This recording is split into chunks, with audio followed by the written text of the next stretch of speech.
Have you ever thought you had a great speech with a great central idea, however, afterwards, not got quite the same response you expected from your audience? If your answer to this is yes, you may be one who neglects some of the most important parts of their speech. Creating precise, engaging, meaningful introductions and conclusions is a terrific way to overcome some of your shortcomings in the past and is a great way to improve anyone's speech.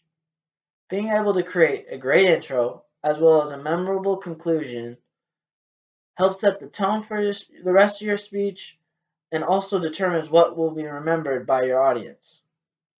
Hi everyone, my name is John Mook and I'm currently enrolled in an online communications class that is teaching me everything there is to know about creating successful introductions and conclusions.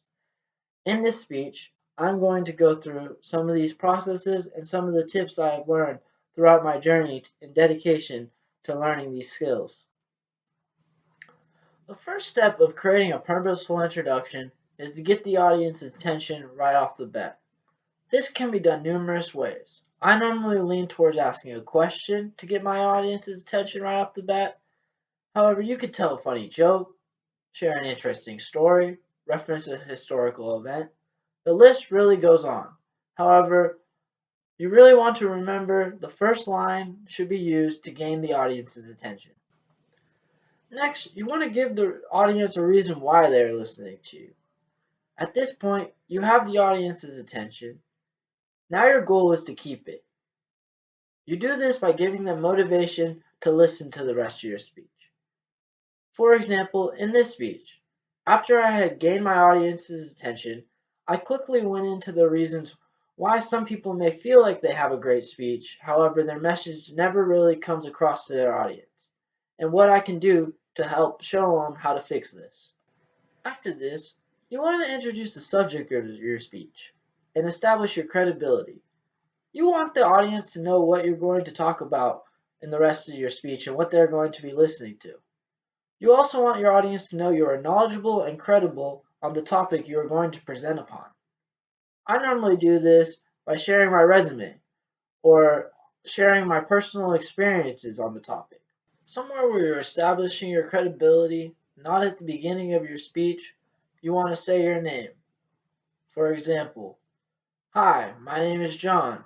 I've been taking an online communications class. And the final thing you want your intro to include is a summary of your main ideas. This will not only help you as a speaker recognize your thoughts and where you want to go with the speech, but it will also help the audience retain these main ideas. You now know the introduction makes a pivotal first impression and sets the engagement for the rest of the speech. The conclusion is not much different. However, rather than leaving a first impression, it is a pivotal last impression and in what is likely going to be remembered the most in your speech. To make a purposeful conclusion, you first want to focus in on summarizing your speech's central idea. A good speech will then restate its main ideas in order to capitalize on the speaker's last opportunity to present the audience with this knowledge. Second, and lastly, you want to focus on providing closure in your conclusion.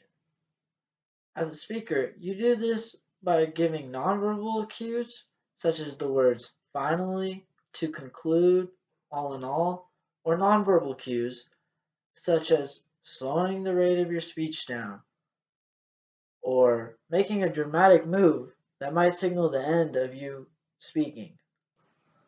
Your final part of offering closure is to motivate the audience to do more with your speech. Motivate the audience to take a specific action or do something based on this new learned knowledge.